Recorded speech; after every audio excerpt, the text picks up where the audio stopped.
This is the Fan Connection Podcast where we talk all things sports entertainment. We're your hosts. I'm Morris Michaels. And I'm Devin Steele. Let's get right into it. Raw, August 26th edition.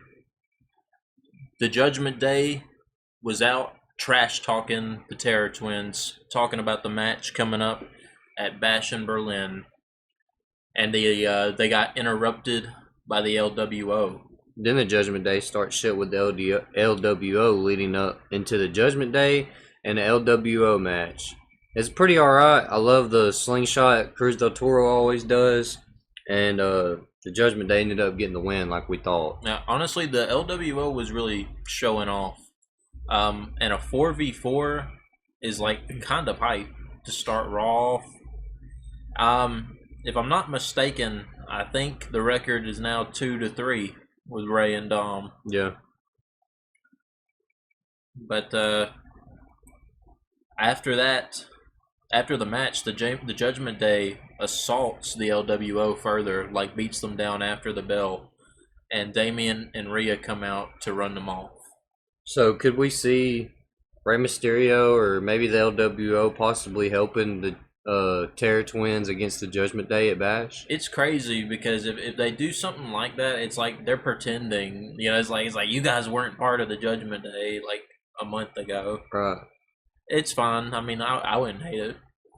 Moving into the next match, though, we had Damage Control defeating Pure Fusion Collective. Like, what's the point of having a new dominant women's faction if you're just going to go out there and lose individually and then lose together? Yeah. And, like, you're facing Damage Control. We already know they're established, you know what I mean? Like, there's nothing more to do but to just beat them if you're going to be this new group. They got climbed over by Damage Control just in the creative room. And Kairi Sane and Io Sky, bro, like, they went off on this one. Like, last week, they literally had the same match, I think, and it wasn't as good. But this week, it was actually pretty good. I don't really know what new to say about it, man. I feel like we've seen this interaction for a little too long. And Pure Fusion Collective has just lost what little bit of relevancy they had. Next segment. Drew McIntyre was out talking trash. He's saying he's going to beat CM Punk. He's ready for this strap match. But CM Punk was hiding underneath the ring. I was finna say, you've heard of the RKO out of nowhere, but you ever been mad, had CM Punk mad at you and get a strap out of nowhere? No. But yeah, CM Punk ambushed Drew from behind with the strap and beat him down. And they wrestled over the bracelet. And Drew managed to give him a headbutt to kind of escape. He got a little bit of distance and escaped. Like a half-assed Glasgow kiss. But, I mean, they're just heating up the match. I know you're excited for this. I feel like this match is going to be brutal. I think it's going to be kind of violent. I'm excited. I hope CM Punk can make it through and not be put back on the shelf, though. Yeah, that's what I want. Like, I want it to be a good strap match at the same time, but I still want... I want it to be safe. Yeah, CM Punk to be able to make it out of this. Because if he doesn't, you know what happens with that. Like, then we're just, like, waiting again. So, I hope everything goes well with it. The next match we get was it was an Intercontinental qualifying match. It was a triple threat. Jey Uso defeated Kofi Kingston and Karrion Kross. And I just want to say, why the hell is Kofi 1 and why is Karrion Kross 2 getting anything near a title anything? Karrion Kross hasn't won in like 2 years. Kofi's been like literally barely skimming by against Karrion Kross. So like what did they do to deserve that? And Kofi just come back off injury. Jey Uso is the only one that deserved the spot in that. So like it just makes me think that they're setting up this IC title reign to either wear out Jey Uso or wear down Bronson Reed for the IC title. Jey Uso is the obvious pick to win. I think he will do well in the tournament, but I don't think he's ready to be the IC champ. And right after that, we get another segment. There's another Randy and Gunther thing, and Randy kind of humbled the ring general, but like it's pretty much the same thing they've been talking about. They get us going into Bash, get a little bit more beef going on. Yeah, Randy said he was going to humble Gunther in Berlin. He's like, nobody's ever put you in your place before. And apparently Gunther got a little too personal for Randy. But after that, we have two giants, Bronson Reed and Braun Strowman, having a match. Dude, I ain't even gonna lie. It ended in no contest. You know what I'm saying? But like, once they did get out of the ring, I was like, Bronson Reed's got it. You know what I mean? Like he led that whole thing. He like knew what to do. Braun Strowman like did his part and what Bronson Reed told him. Like you could tell him like giving a little gesture, so you could tell that he was in the right spot. So and Bronson Reed kind of got overwhelmed while they were in the ring, but then he kind of like walked out of the arena. He's like, all right, I'm out this bitch. And then Braun Strowman's like, no, you ain't. And then Braun come back for more, and then Bronson Reed still managed to come out on top, a tsunami on top of a car. Through a damn car. And all the windows shattered. And the lights came on and shit. That's a big boy. Man, Like you big when you jump on a car, the keys ain't even in it and the lights turn on. I'm enjoying this Bronson Reed push all the way to the moon. Me too. I like it. They needed to do something with him. I believe he's going to be in the IC tournament, and I believe he may even win the whole thing. Yeah, because who's going to beat him right now? Moving into the next match, though, it was another IC qualifying match. We had Pete Dunne defeating The Miz, Xavier Woods, and Xavier Woods and The Miz actually did really well in this match. And I thought The Miz was going to win for a long time, and then after that, I was like, dang, this might be Xavier's time. And then once Pete Dunne won, I mean, it's good for Pete Dunne, but like we talked about earlier, I think they're just setting up some more Sheamus Pete Dunne thing in the tournament type of shit. You know what I mean?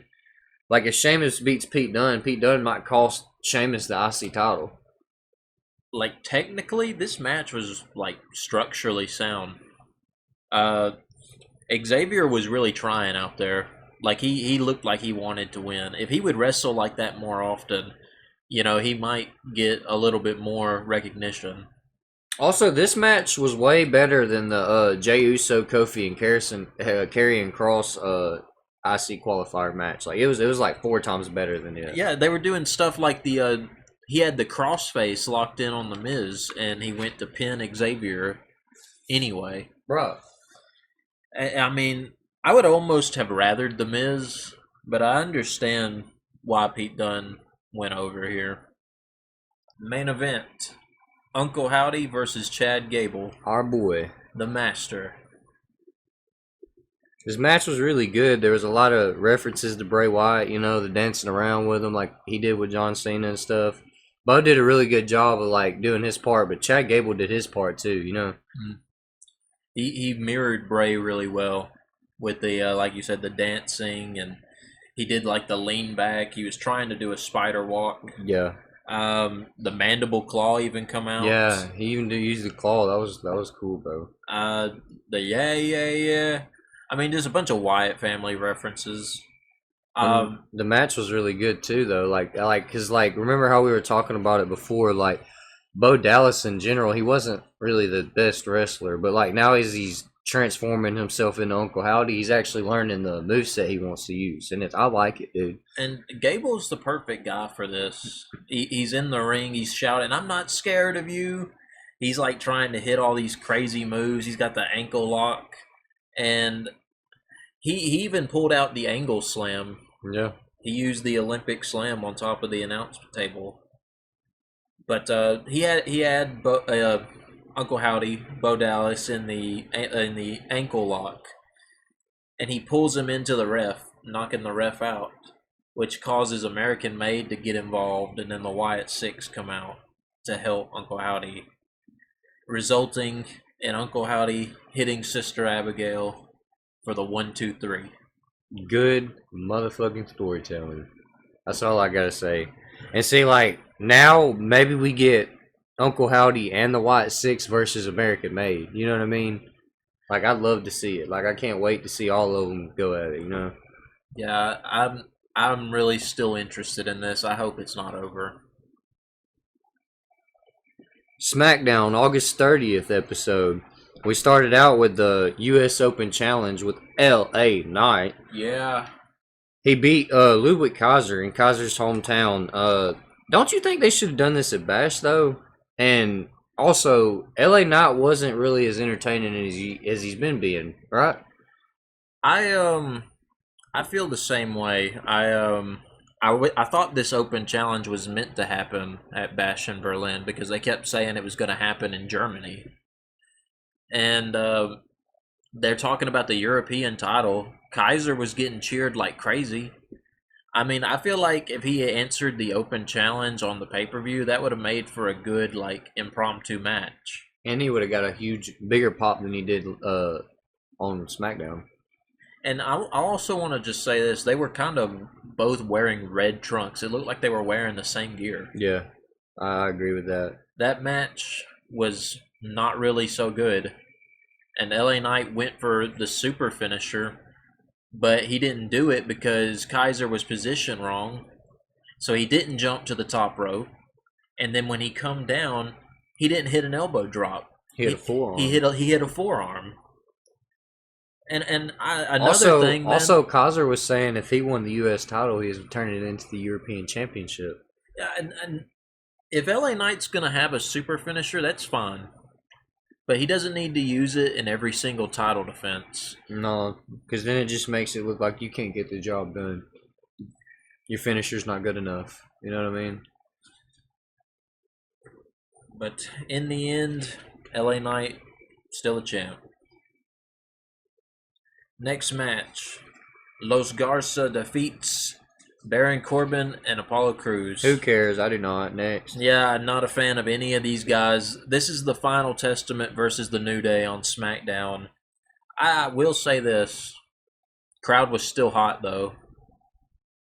I just can't get into it, bro. Baron Corbin needs to be a lone wolf. He don't need to be with nobody else. Once he started tagging with everybody, bro, and like having He's friends, too bald and too old and out of shape to be the lone wolf. and that's what I'm saying. So there's really nothing for him to be able to do.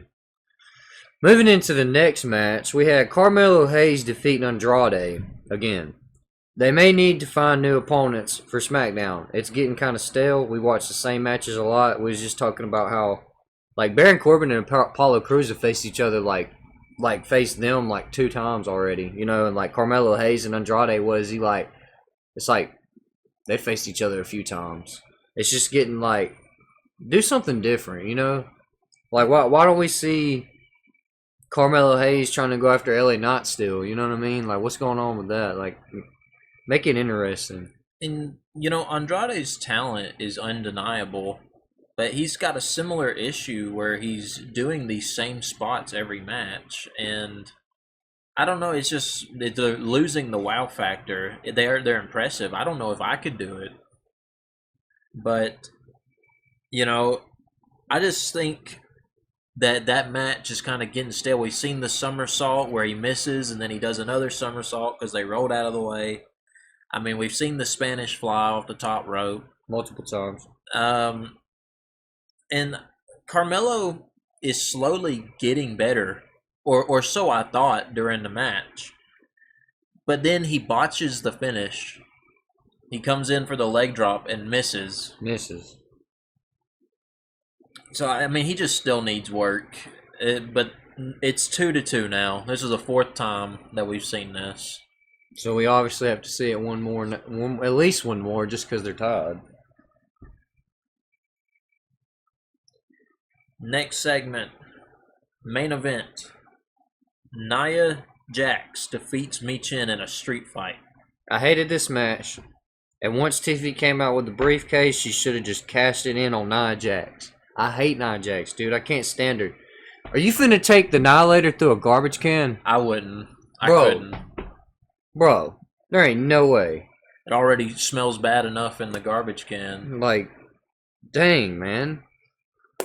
Plus, all the botches that happened in this match, bro. I was happy we were getting a street fight. You know how I am with the stipulations on Raw and Smackdown? You know what I mean?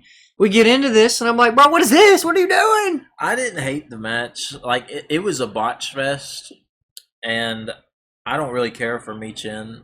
I'm slowly... Nia Jax doesn't work so well. Do you agree though that Tiffy should have cashed in when she came out there? Nia Jax was down. She should have just cashed in then.